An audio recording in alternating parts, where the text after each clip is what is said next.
Romanos 1, 16 e 17. Pois não me envergonho do Evangelho, porque é o poder de Deus para a salvação de todo aquele que crê, primeiro do judeu e também do grego, visto que a justiça de Deus se revela no Evangelho, de fé em fé, como está escrito: o justo viverá por fé. Vamos orar. Deus eterno, santo, justo e misericordioso, em Tua presença adentramos em oração, confiados nos méritos de Teu Filho Jesus Cristo, Teu Santo Filho, nosso Salvador. Rogamos a Ti e fale ao nosso coração nessa hora, neste momento em que a Tua palavra foi lida. Mostre-nos a Tua vontade, ó Deus, nela revelada. Que cada um aqui, ó Deus, compreenda as preciosas verdades da Tua palavra e seja praticante operoso e não mero ouvinte, um ouvinte negligente. Que o Teu Santo Espírito ilumine o mais profundo do nosso coração, assim nós clamamos, ó Deus, como nós ouviremos que o Evangelho é o poder do Senhor para a salvação. Ó Deus, que hoje seja um dia em que o Teu poder alcance os corações com o Teu Evangelho. Assim nós clamamos e pedimos em nome de Jesus. Amém. Como está o seu coração em relação àqueles que necessitam do seu perdão? Você tem perdoado aqueles que te ofenderam?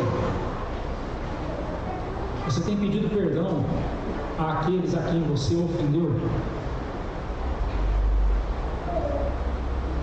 Você está esperando um pedido formal de desculpas, de perdão da parte dessas pessoas que te ofenderam, para que você então vá e perdoe? Eu vou perdoar, claro que vou, mas se a pessoa vier pedir perdão para mim. Se a pessoa não vier pedir perdão para mim, como é que eu sei se ela está arrependida ou não? Então eu não vou pedir perdão, não vou perdoar. Se ela vier pedir, eu perdoo.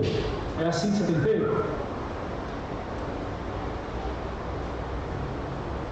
Se você estiver fazendo assim, quero perguntar para você: você compreendeu o que as Escrituras ensinam sobre perdão?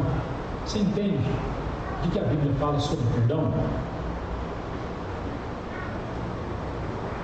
Você luta em seu coração contra pensamentos e sentimentos que o levam a duvidar do perdão de Deus? E quando você pensa assim: puxa vida, a Bíblia diz que Deus nos perdoa, mas eu não me sinto perdoado por Deus. Eu não sinto que Deus me ama, eu não sinto que Deus me perdoou. Você está pensando desse jeito em relação a algum pecado, a alguns pecados que você cometeu? E você duvida que Deus tenha perdoado você? Ou que você pense que talvez Deus não seja tão misericordioso assim, a ponto de perdoar você? E você não sente o perdão de Deus?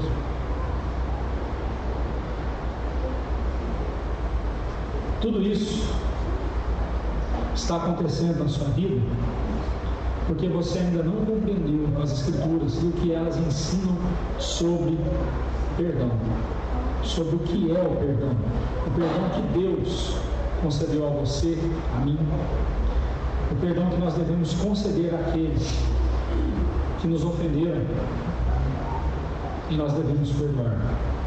Uma doutrina importante para ajudar-nos a compreender e a praticar o perdão bíblico é a doutrina da justificação. Se você compreender a doutrina da justificação, você vai compreender o que é perdoar, e você vai perdoar como tem que perdoar, e vai parar com essa bobeira, com essa estupidez de achar que você tem que sentir o perdão de Deus na sua vida. Não existe isso na Bíblia, isso não é bíblico. A Bíblia em lugar algum diz que nós temos que sentir o perdão de Deus. Não. A Bíblia diz que nós devemos crer na promessa de perdão que Deus nos faz. A Bíblia diz: se você confessar os seus pecados, Ele é fiel e justo para perdoar os seus pecados e te purificar de toda a sua injustiça. A Bíblia não diz que você vai sentir borboletas farfalhando as asas no seu coração Você vai ter sentimentos, agora eu sinto que Deus me perdoou, agora eu estou vivendo leve, livre, solto, porque Deus me perdoou, eu sinto isso na minha vida. Não existe isso, meu irmão. Você está buscando algo que Deus nunca te prometeu. Deus nunca prometeu que você sentiria o perdão dele. Deus prometeu que ele iria perdoar você. Deus prometeu que ele te perdoaria e ele não se lembraria mais dos teus pecados. Então o que você precisa não é sentir, mas saber. Não sentir-se perdoado, mas saber-se perdoado. Saber que você foi perdoado.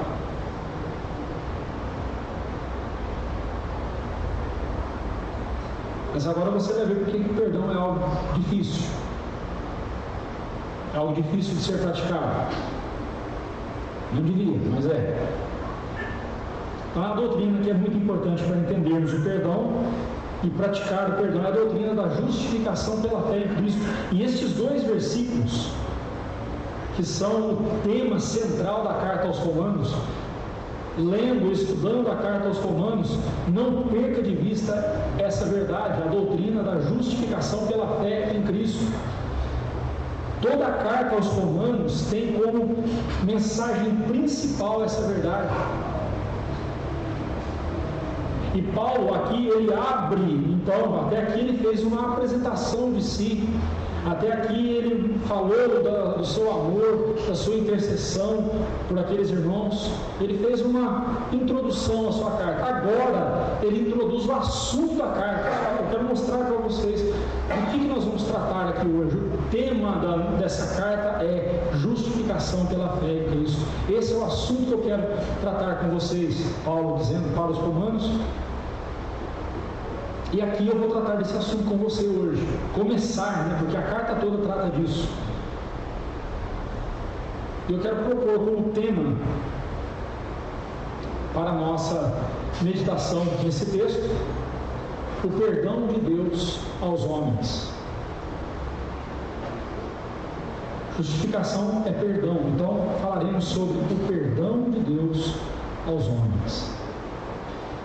A justificação, meus irmãos, é o ato de Deus colocando sobre nós a justiça do Senhor Jesus Cristo e colocando sobre o Senhor Jesus Cristo a nossa condenação. Ele fez uma troca. A condenação que pesava sobre nós, que nos mandaria para o inferno, Deus tirou sobre nós, isso somente dos eleitos. Cristo não morreu por todos os seres humanos, Cristo morreu somente pelos eleitos.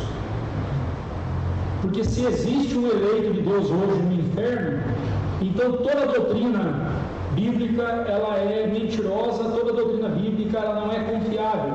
Porque se existe alguém eleito de Deus no inferno hoje, como creem os arminianos, que é possível um eleito perder a salvação, é possível um crente perder a salvação, se tem um salvo no inferno, então ele está salvo. E se Cristo não salvou aquele que ele elegeu antes da fundação do mundo, e esse eleito está no inferno, então que garantia tenho eu de que eu estarei com Cristo na glória? Veja que não se trata apenas de uma equação matemática, se trata de mexer na base da verdade bíblica, é mexer no caráter de Deus, porque quando Deus diz eu te perdoo, ele perdoou mesmo, ele não faz um jeitinho, um arremedo, não, ele perdoa de verdade. Quando Deus diz eu te escolhi para ser salvo, ele te escolheu mesmo, e nada nesse mundo pode reverter essa verdade, nada nesse mundo pode reverter a escolha de Deus, nem mesmo o seu pecado. Porque quando Cristo morreu na cruz por nós, derramou o seu sangue, cada gota deste sangue precioso, como nós cantamos há pouco, cada gota deste sangue precioso tem valor para Deus. E Deus não vai desprezar uma gota sequer do sacrifício de Jesus. Mas Deus então pegou a nossa condenação e pôs ela sobre os ombros de Jesus, por isso Ele morreu na cruz por nós. Mas Ele não somente levou sobre si a nossa condenação, Ele também colocou na nossa conta a justiça de Jesus. Pense na justiça de Jesus como uma roupa que você precisa usar para entrar numa festa. Sem essa roupa você não entra. Mas você não tinha condições de comprar essa roupa, porque ela é caríssima. Cristo então pegou os seus farrapos, os seus trapos, e revestiu você com a roupa dele. E aí ele diz assim: agora você pode entrar na festa. A festa é os céus. A festa é a mesa do Senhor. É o culto a Deus. Agora você pode usufruir disso, porque eu revesti você com a minha justiça. Então, quando Deus olha para mim, Ele não vê o meu pecado. Quando Deus olha para mim, Ele vê a justiça de Jesus, ou literalmente Ele vê o sangue de Jesus sobre mim.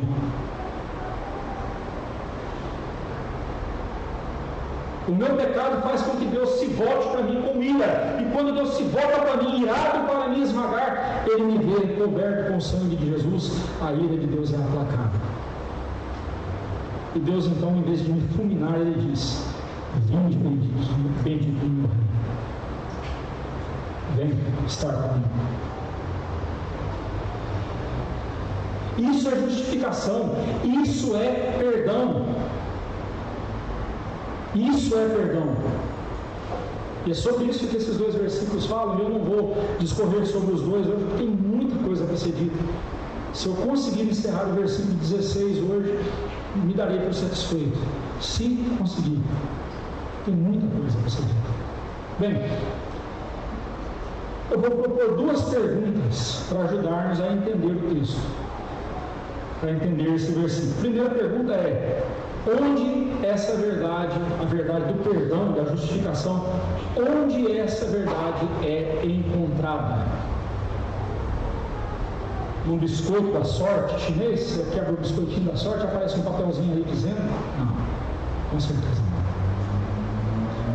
não. Nos livros de filosofia? Não. Nos escritos dos grandes pensadores da humanidade? Não. Essa verdade é encontrada em um só lugar: no Evangelho.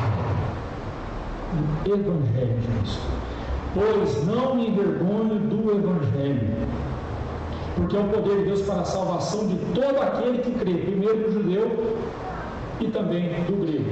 Lá no versículo 15, semana anterior, nas mensagens anteriores, nós vimos no versículo 15 que Paulo estava pronto para ir a Roma e pregar o Evangelho àqueles irmãos que já eram convertidos, mas ele queria ir até lá para compartilhar com eles algum dom espiritual, trazer para eles mais edificação, ajudá-los na caminhada da fé.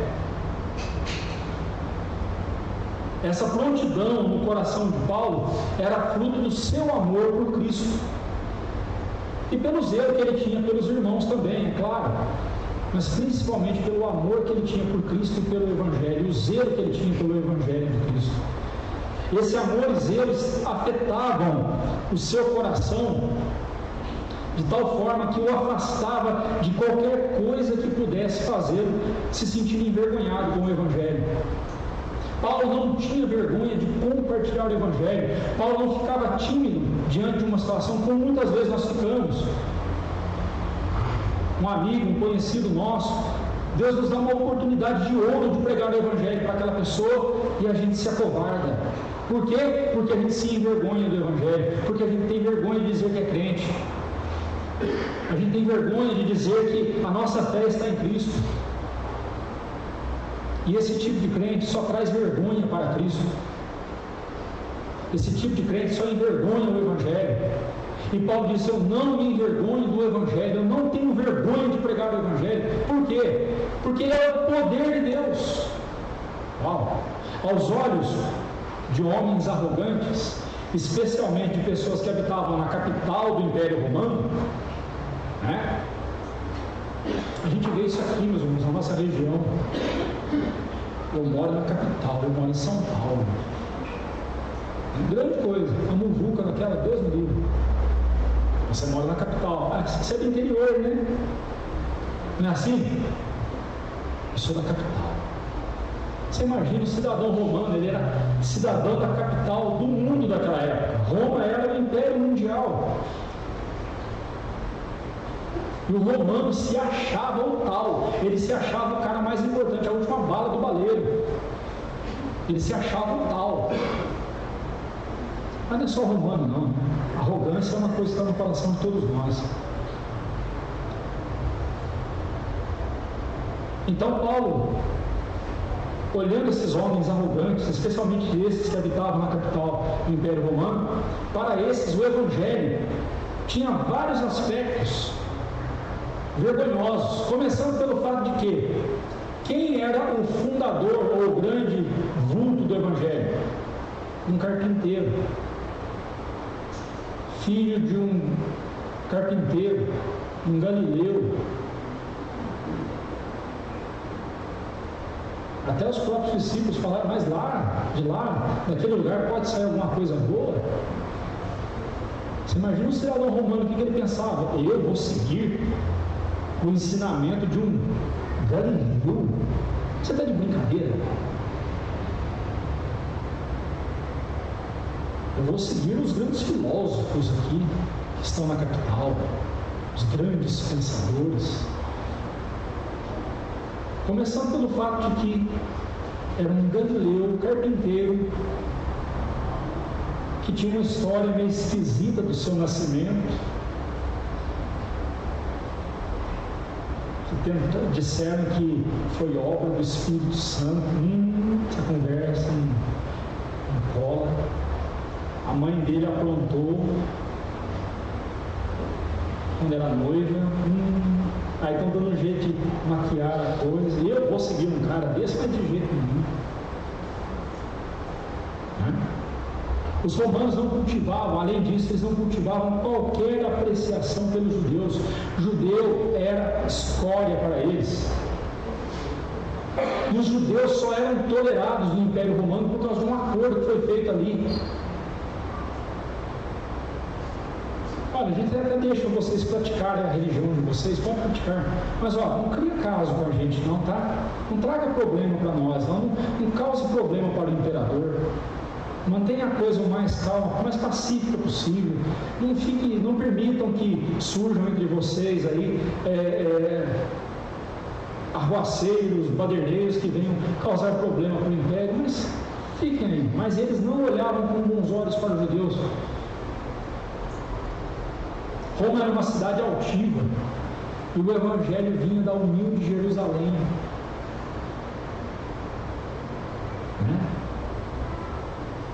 A capital de uma das nações minúsculas que Roma havia conquistado. Os judeus são nossos conquistados, nós dominamos vocês. Como é que nós vamos nos render a uma mensagem que veio de vocês? Era assim que o romano, era assim que o homem natural olhava para o Evangelho, e é assim que ele olha até hoje. Basta você ver os grandes filósofos dos nossos dias, os grandes pensadores, eles querem porque querem desmascarar o Evangelho, dizer que o Evangelho não tem mérito algum. Então os cristãos naquela época não faziam parte da elite da sociedade, eram pessoas comuns e até mesmo escravos. Roma teve muitos grandes filósofos e grandes filosofias. Por que então dar atenção a uma história sobre um judeu que ressuscitou dentre os mortos? Se é que ele ressuscitou mesmo, né? Essas possivelmente foram razões pelas quais muitos crentes tiveram vergonha do Evangelho. Com temor dos homens, com medo do que os homens pensariam sobre eles, eles negaram a Cristo. Nos nossos dias nós vemos isso o tempo todo. Quantas vezes nos acovardamos diante das pessoas e não pregamos o Evangelho para elas? Por quê? Porque nós temos medo de passar vergonha, medo de sermos ridicularizados por causa da nossa fé. entre num debate, entre aspas, cientista, sobre a origem do universo. E diga para eles: eu creio que Deus criou o mundo em 6 dias. Eles vão rir da sua cara. Aí você fala: a Terra é jovem, não tem milhões e bilhões e trilhões de anos, como vocês falam, ela não passa de alguns milhares de anos. Hã? Você é louco? Aí ele vai ficar quieto, né? Senão eu vou passar vergonha. Você não está fazendo como Paulo, você está se envergonhando do Evangelho, você está sentindo vergonha do poder de Deus.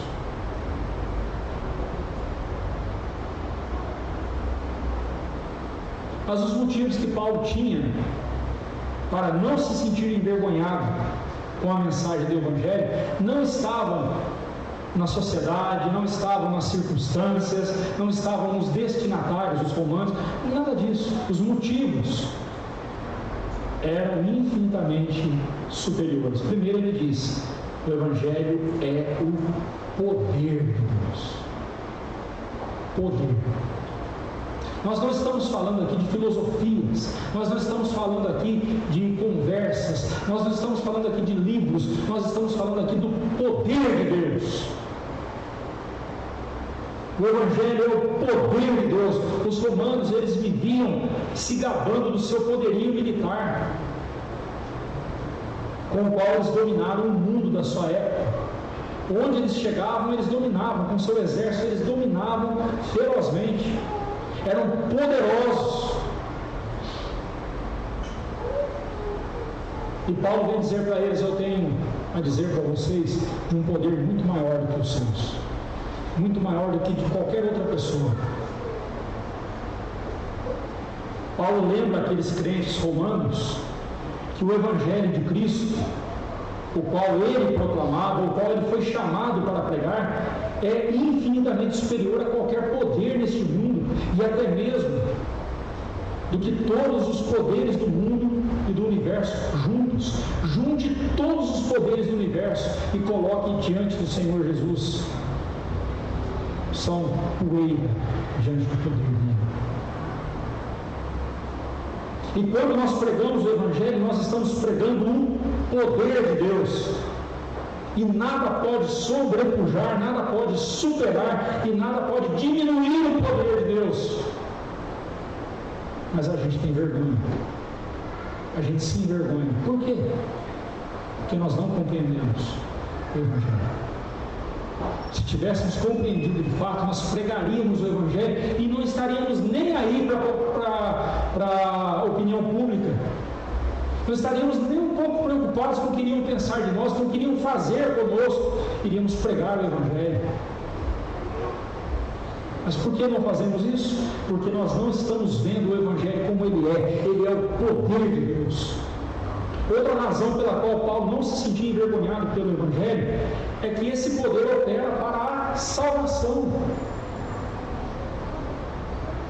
Deus tem poder para fazer o que Ele quiser, mas nem sempre Ele quer fazer tudo o que pode. Mas quando se trata da salvação do ser humano, o Evangelho é o poder de Deus, não é a eloquência do pregador, não é a sua habilidade de convencer as pessoas com as suas falas, não é nada disso. O poder é de Deus, é o poder de Deus no Evangelho, é o poder de Deus do Evangelho para salvar pecadores. É para a salvação. O homem consegue transformar, meus irmãos. O homem tem uma capacidade criativa tremenda. Ele consegue transformar pessoas livres em seus escravos. Roma fazia isso o tempo todo. O homem consegue fazer das florestas cidades, dos rios ele faz açudes, das fibras do algodão ele faz tecido, roupa. Do metal ele faz armas para se proteger, mas também ferramentas para o seu trabalho. Das plantas ele faz remédio e alimento para sobreviver. O homem tem uma capacidade criativa tremenda, dada pelo Criador. E eu louvo a Deus por isso. Estava conversando com o presbítero Edson sobre isso agora há pouco, no intervalo. Deus nos deu recursos da medicina e nós devemos usar. E você não é menos crente porque você usa a medicina, porque você faz uso de um remédio. Não, mas eu orei a Deus para Ele me curar e agora eu vou ao médico, eu não estou dando bom testemunho. Você está dando um mau testemunho de qualquer jeito, sabe por quê? Porque o teu corpo é templo do Espírito Santo, você tem que cuidar do seu corpo. Porque é com o seu corpo que você serve a Deus.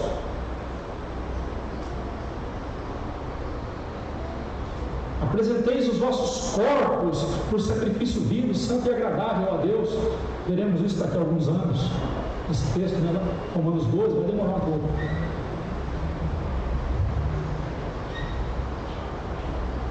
Mas veja bem, ainda que o homem aprenda novos hábitos, substitua hábitos ruins por hábitos bons, ainda que ele se entregue aos estudos e se torne mais culto, mais sábio, ainda que ele exercite a honestidade em todos os seus atos, o homem precisa de salvação. Ele precisa ser transformado num filho de Deus.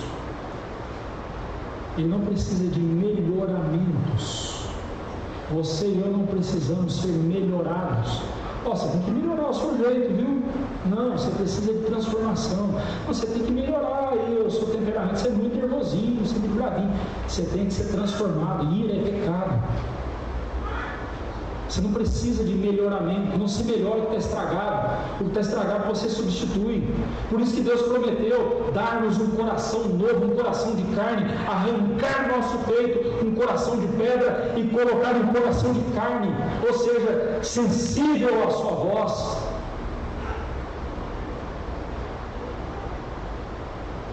A irmã Miriam está lutando com a pedra no rim, né? Mas imagina um coração de pedra. Obviamente é uma figura de linguagem, né? Ele está falando da dureza do nosso coração. O ser humano é assim, ele é duro de coração.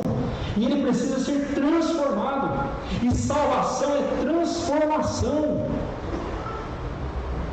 Não adianta eu bater no peito e dizer: eu sou salvo em Cristo Jesus, eu estou caminhando para a eternidade, eu vou entrar na glória eterna, mas eu estou vivendo como um ímpio aqui na terra. Por quê? Fé que não santifica, não salva. Porque a fé que salva, a verdadeira fé, ela santifica o coração da pessoa. E santificação significa crescimento em comunhão com Deus. E eu não posso ter comunhão com Deus estando atolado no pecado. Eu não posso ter comunhão com Deus vivendo do jeito que eu vivia há um tempo atrás. Eu não posso. O Evangelho é a chamada para transformação. Salvação é isso, meu irmão. Não é que você estava se afogando no lago e aí veio alguém, jogou uma corda e tirou você lá de dentro do lago, você foi salvo. Não, não é isso. A salvação que Cristo veio fazer em nós, trazer para nós, é uma salvação de transformação. Ele nos fez novas criaturas, nova criação. E se eu estou vivendo do jeito que eu vivia antes de eu professar a minha fé, se eu estou sendo a mesma pessoa que eu era 10 anos atrás, quando eu não era convertido, então não tem conversão nenhuma, eu estou me enganando. E preste muita atenção, é possível você estar tão enganado a respeito da sua salvação, que Hebreus 6, 4 em diante, vem falar sobre isso. Que é possível renovar para arrependimento aqueles que experimentaram o dom do Espírito, experimentaram da graça de Deus, de coisas maravilhosas, da comunhão. É impossível renová-los para arrependimento. Sabe por quê? Porque essas pessoas nunca foram convertidas. E é possível um não convertido ter prazer nas coisas do Senhor. É possível alguém que não é salvo ter prazer na comunhão com os irmãos. Eu não estou falando só do almoço, não. O almoço é mais evidente, né? Eu estou falando aqui da comunhão. Pô, mas é tão bom estar lá na igreja, que gostoso. E é possível que você não seja um salvo. Pastor, mas como que eu sei que eu sou salvo? Olha a sua vida há 10 anos atrás, 5 anos atrás, tem diferença dela hoje? Aqueles pecados contra os quais você lutava 10 anos atrás ainda estão dominando você hoje? Tem uma coisa muito errada acontecendo aí. Tem uma coisa que não está fechando. Porque Cristo veio para salvar, Ele veio para transformar pecadores, Ele veio para libertá-los do poder das trevas. E é desse poder que Paulo está falando. O homem não precisa de melhoramentos, ele precisa de um poder sobrenatural para transformar o seu coração e as suas motivações. Qual poder neste mundo teria a força de transformar um coração? Nenhum. Só o poder de Deus. Lembra desse cântico, Soair? Só o poder de Deus pode mudar teu ser. Aí um cidadão picareta, ele canta assim: a prova que eu te dou. Aí em vez dele cantar, ele fala lá, lá, lá, lá, lá. Sabe por quê? Porque nesse lá, lá, lá, lá, lá, lá era ele mudou o meu, mas não mudou. Aí ele não canta, né? A prova que eu te dou, ele mudou o meu. Não, ele não canta. Chega nessa hora ele: a prova que eu te dou. Que não teve mudança. Teve mudança na sua vida quando Jesus entrou no seu coração? Teve mudança? Que mudanças você tem mostrado de que Cristo transformou a sua vida e mudou a sua vida?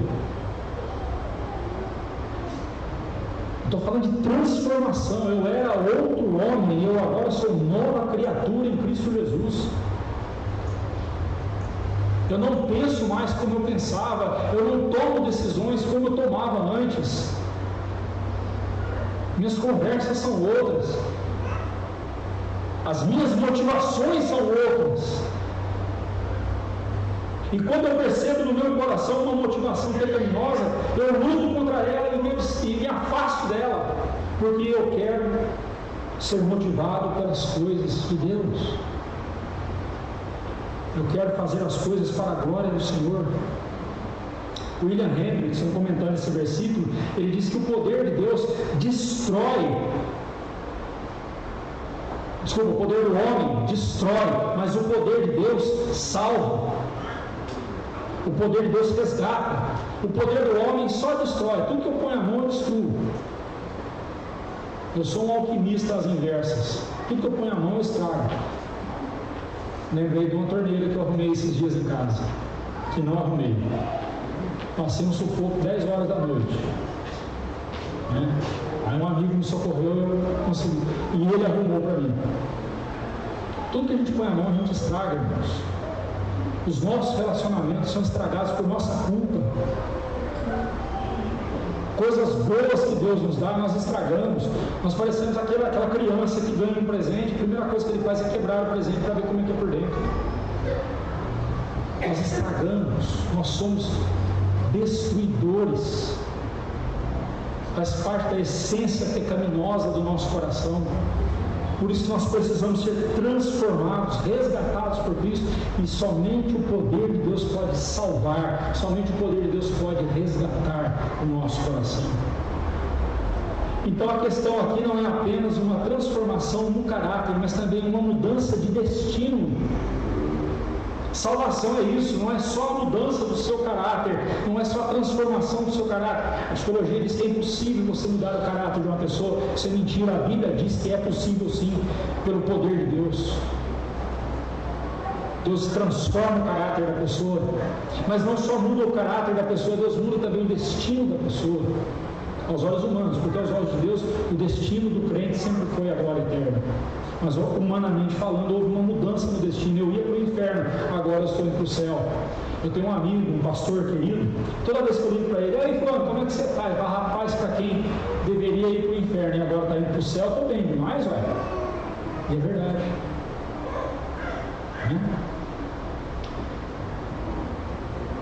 Cristo veio para nos resgatar, veio para nos salvar da ira de Deus e transportar-nos do império das trevas para o reino do seu amor, conforme Colossenses 1, versículo 13. O poder de Deus atuando no Evangelho é a salvação de todo aquele que crê. Então depende do ser humano. Sim, depende da resposta. O ser humano tem que crer, mas para crer, o Espírito Santo age no coração da pessoa, vivifica o coração da pessoa e capacita a pessoa a crer. Isso eu vou trabalhar com você em outros textos aqui na Carta aos Romanos, não vou entrar em pormenores hoje. Mas aqui, meus irmãos, quando Paulo diz, todo aquele que crê, cai por terra quaisquer ideias de universalismo no que diz respeito à salvação. E somente o que crê é salvo. O universalismo é uma mentira que Satanás vem pregando há um bom tempo. E muitas igrejas, muitos pastores estão replicando essa mentira de que Cristo veio para salvar todos os seres humanos. Se Ele veio para salvar todos os seres humanos, mas nem todos os seres humanos são salvos, então eu sou levado a crer que Cristo não é tão poderoso assim do jeito que Ele fala que é. Porque se Ele quer salvar alguém, mas esse alguém não é salvo, não consegue ser salvo por Ele, então tem coisa errada aí, né? Não, meus irmãos, Cristo não veio para salvar todos. Ele veio para salvar o povo de Deus. Ele veio para salvar os eleitos de Deus. A salvação, a expiação, o perdão de Cristo na cruz, ele é limitado. A expiação é limitada.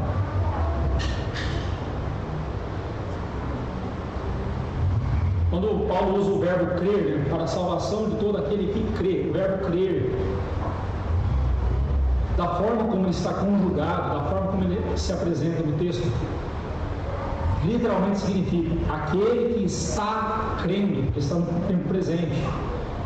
Ele é um verbo que está no tempo presente, na voz ativa, e a voz ativa do verbo quer dizer que a pessoa está fazendo, é contínuo. Então, de todo aquele que crê, ou seja, de todo aquele que está crendo, todo aquele que vem a crer, tem que continuar crendo. Se você acha que basta somente aquele dia em que você entregou a sua vida ao Senhor Jesus, agora estou salvo, não preciso mais nada, já está garantido. Como se fosse um ingresso que você compra antecipadamente e recebe o carimbo ali do vendedor dizendo assim, está pago, então não posso ficar tranquilo. Se você pensa que é só isso, semana que vem volte aqui que você vai ouvir o versículo 17 falando que é de fé em fé. O que significa isso? Semana que vem nós falaremos sobre isso. Mas voltando aqui, não basta você apenas ter crido um dia, você tem que continuar crendo. O nome disso é perseverança. Nós temos aqui a perseverança dos santos. Olha quantas verdades nós já vimos aqui nesse texto, falando sobre a justificação. Se você foi perdoado por Deus, você tem que continuar vivendo como um perdoado, em santidade, em santificação. Você não pode, em algum momento, parar, interromper, dizer assim, não, já está bom, já fiz demais, está bom, já caminhei bastante, está bom. Não, meu irmão, você tem que continuar crendo. A Bíblia diz que aquele que perseverar até o fim será salvo. Então, fé que não santifica não é a fé salvadora. E eu posso dizer a mesma coisa, fé que não persevera não é a fé salvadora. Porque a fé salvadora, ela tanto santifica você do seu pecado, santifica você para Deus, como também te faz perseverar no caminho do Senhor, em obediência a Ele. Crer no Evangelho é o mesmo que crer em Deus, pois o Evangelho é a palavra de Deus, a promessa de Deus para nós, concretizada na pessoa de Jesus. Por isso mesmo, na fé estão inclusos a confiança, a segurança, o descanso e a convicção. Fé é tudo isso, conforme Hebreus 11, versículo 1. E tudo isso vem por meio do sacrifício de Cristo lá na cruz do Calvário. Encerrando o versículo 16, Paulo diz, primeiro do judeu e também do grego. né? Ele falou que é para a salvação de todo aquele que crê, primeiro do judeu, também do grego.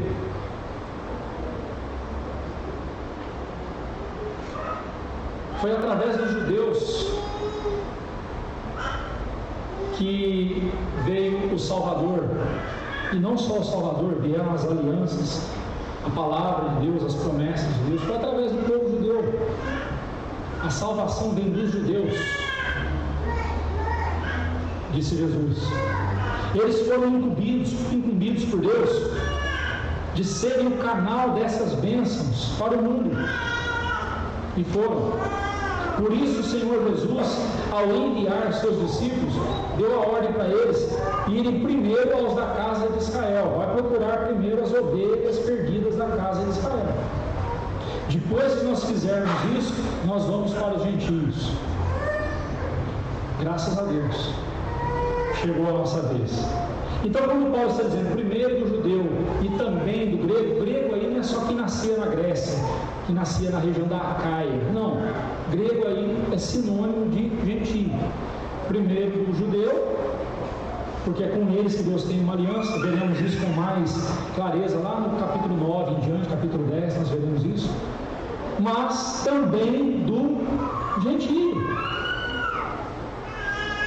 A salvação não veio só para os judeus, a salvação veio para o mundo, para os eleitos espalhados por todo o mundo.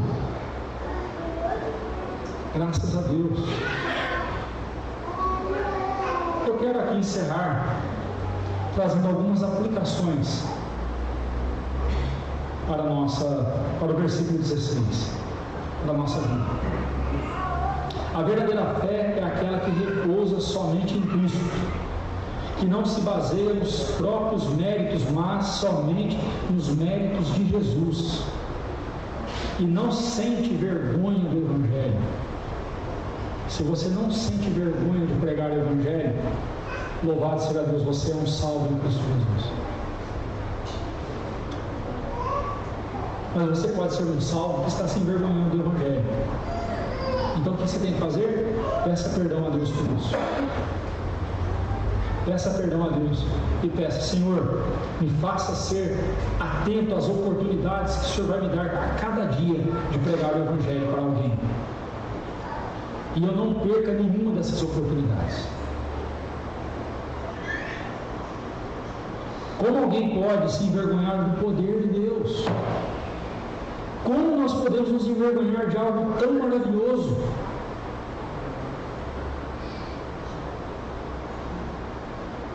Vergonha eu tenho do meu carro quando ele falha. O carro é 1.6 automático, beleza. Aí eu vou subir um morro e ixi, cadê a força dele? Foi embora. Vergonha eu tenho um poder assim. Vergonha eu passo na academia. Quando eu vou erguer um peso, eu acho que eu posso erguer, não sai do lugar. Aí eu passei vergonha. Desses poderes eu tenho que ter vergonha. Mas do poder de Deus não. Do poder de Deus eu tenho que ter confiança. Eu tenho que exultar no poder de Deus. Exultar de alegria, pular de alegria. Confiar, descansar no poder dele. Como pode alguém se envergonhar do poder que jamais falha? Isso só prova o quão pecador é o nosso coração, e que por si só esse coração é incapaz de se envergonhar dos seus pecados, dos meus próprios pecados. Eu tenho que sentir vergonha do meu pecado, dos meus pecados, não do poder de Deus. Se tem uma coisa que eu tenho que ter vergonha é dos meus pecados, e me envergonhar na presença de Deus e clamar o perdão dele. Se você sabe a origem do Evangelho, o próprio Deus, e o poder que nele opera, o poder de Deus, por que você tem vergonha de proclamá-lo? Por que nós nos envergonhamos? Por que nós ficamos acovardados, com medo, com vergonha de pregar o Evangelho? Você um dia recebeu a mensagem do Evangelho e nela creu. Bem, assim espero. Você continua crendo nela? Você continua crendo no Evangelho?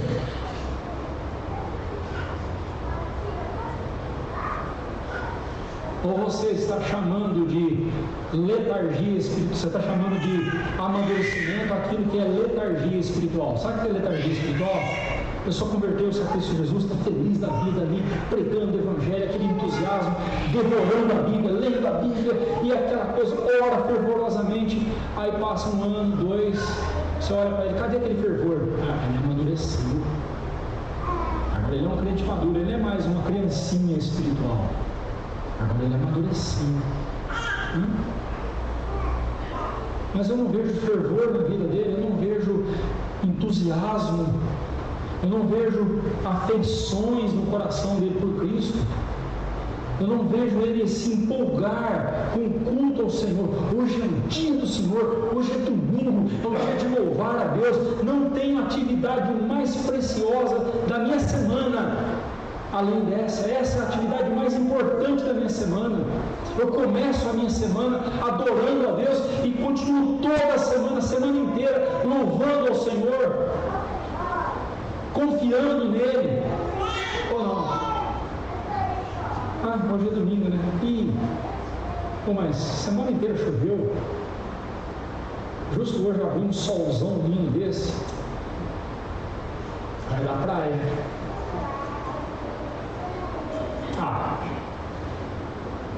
Vou adorar a Deus na praia, por que não? Vou olhar a criação de Deus e vou adorar a Deus na praia.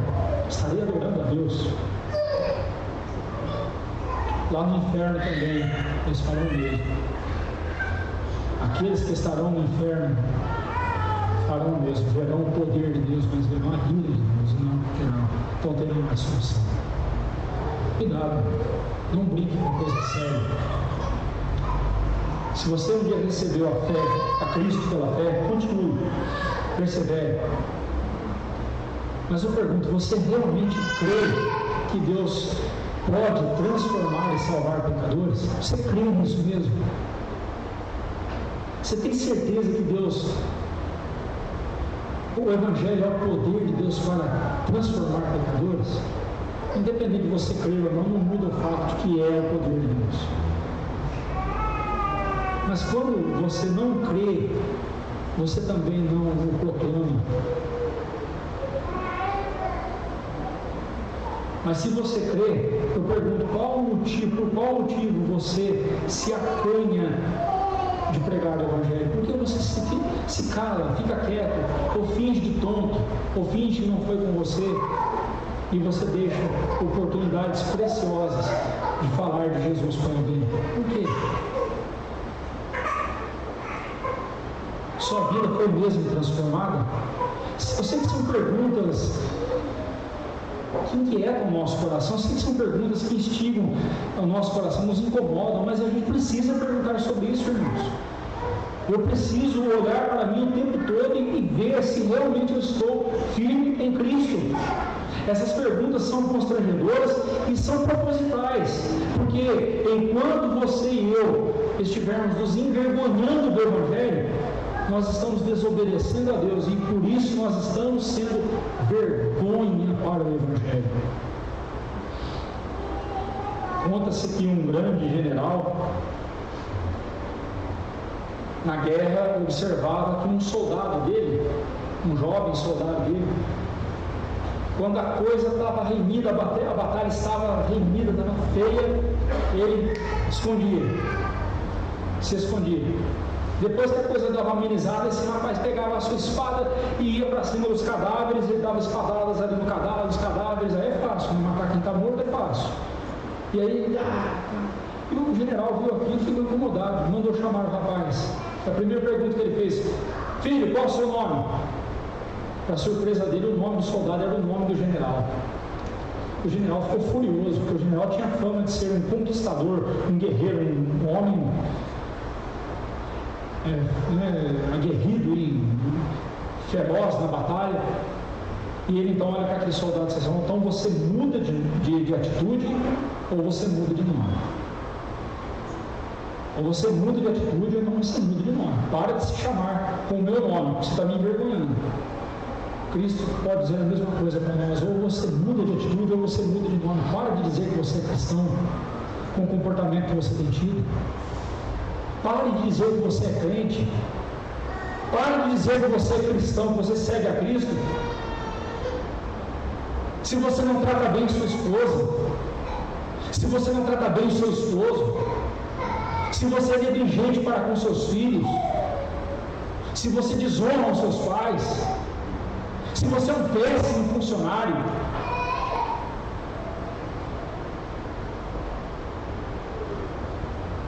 Pare de dizer que você é cristão, se lá na tua escola você se comporta igual aos demais ali, e faz as mesmas coisas que eles fazem. Pare de dizer que você é cristão.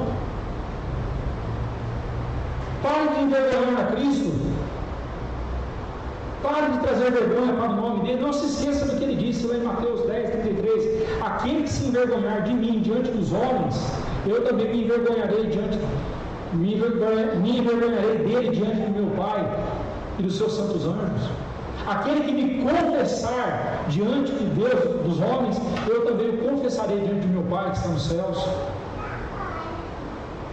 Lembre-se disso. Certamente alguém que se envergonha do Evangelho está vivendo no pecado e, portanto, dando mau testemunho e trazendo vergonha para Cristo. Se você se envergonha do Evangelho, você é uma vergonha para o Evangelho.